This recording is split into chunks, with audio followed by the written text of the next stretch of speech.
आजकल की जिंदगी में इतना प्रेशर है, इतना स्ट्रेस, तो क्या इस भागदौड़ के बीच शांति मिलना मुमकिन है?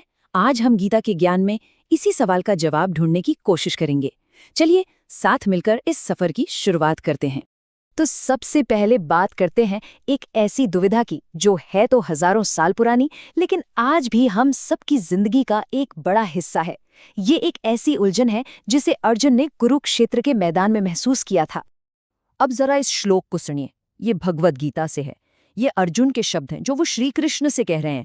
इसकी आवाज में ही एक गहरी पीड़ा और एक बहुत बड़ी कश्मकश छुपी हुई है। इसका मतलब अगर आसान भाषा में समझे तो ये है, जिनके लिए हमें ये राजपाट, ये सुख सुविधाएं चाहिए, वही सब लोग आज यहाँ युद्ध के मैदान में अपने जान और माल की परवाह किए बिना मेरे सामने खड़े हैं। और यहीं से वो एक बहुत बड़ा सवाल खड़ा होता है जो शायद हम सब ने कभी ना कभी खुद से पूछा होगा कि हम जिन लोगों को दुनिया की हर खुशी देना चाहते हैं, उन्हीं के लिए इतनी तकलीफ क्यों उठाते हैं। अब इसी सवाल के जवाब में ना हमारे सारे संघर्ष का, सारी उलझन का राज छपा है। चलिए देखते हैं कि हमारी इस अंदरूनी लड़ाई की असली जड़ आखिर है क्या। गीता में इसके लिए एक शब्द है मोह। मोह मतलब ये मान लेना कि हमारी खुशी किसी खास नतीजे से या फिर दूसरों के हाँ में हाँ मिलाने से जुड़ी हुई है।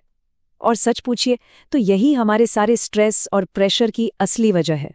ये एक अजीब सा सौदा है जो हम अक्सर कर बैठते हैं। हम बाहरी कामयाबी के पीछे भागते हैं, पर बदले में अपने मन का सुकून गंवा देते हैं।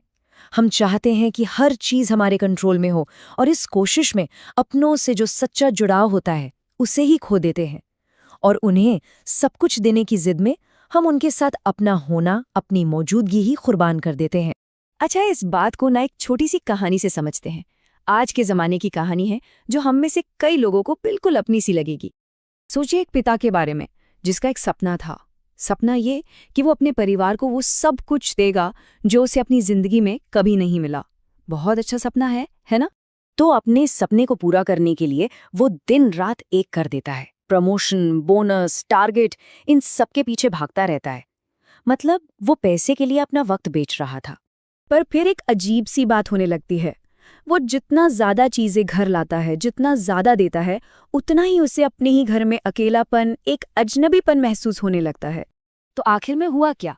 पैसा तो आ गया, दौलत कमा ली, पर वो कनेक्शन, वो जुड़ाव जिसके लिए ये सारी मेहनत की जा रही थी, वही कहीं पीछे छूट गया। ये बिल्कुल वही अर्जुन वाली दुविधा है, बस आज के दौर में। तो सवाल उठता है कि क्या इसका कोई हल ही नहीं है? बिल्कुल है। गीता सिर्फ प्रॉब्लम नहीं बताती, बल्कि उससे निकलने का एक साफ सीधा रास्ता भी दिखाती है। तो गीता हमें ना शांति के लिए 3 बड़े सिंपल से स्टेप्स बताती है। पहला, अपने धर्म को समझो, मतलब अपनी असली जिम्मेदारी, अपनी सही भूमिका को पहचानो। दूसरा, काम पूरी लगन से करो, लेकिन उसके नतीजे से मत उलझो। और तीसरा, जो सबसे जरूरी है, मंजिल की इतनी चिंता मत करो, सफर में ही शांति ढूंढो, उस प्रोसेस में ही खुशी ढूंढो।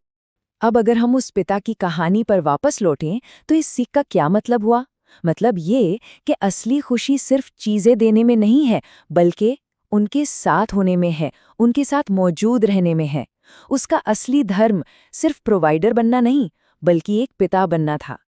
और ये जो एक छोटी सी सीख है ना, यही असल में मन की शांति की सबसे बड़ी चाबी है। चलिए देखते हैं कि ये हमारी जिंदगी को कैसे बेहतर बना सकती है। देखिए, जब हम नतीजों से खुद को अलग कर लेते हैं तो सबसे पहले तो दिमाग से वो उम्मीदों का भारी बोझ हट जाता है। फेल होने का डर वो निकल जाता है। हमारे फैसले ज्यादा साफ और आसान हो जाते हैं। और सबसे अच्छी बात, हमारे रोज के काम में, हमारे जिंदगी में एक सुकून और हल्कापन आ जाता है।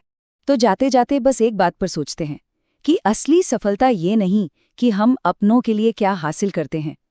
असली सफलता तो ये है कि हम उनके साथ रहकर एक इंसान के तौर पर क्या बनते हैं। ये वो सवाल है जो शायद हमारी इस भागदौड़ भरी जिंदगी को एक नई दिशा दे सकता है।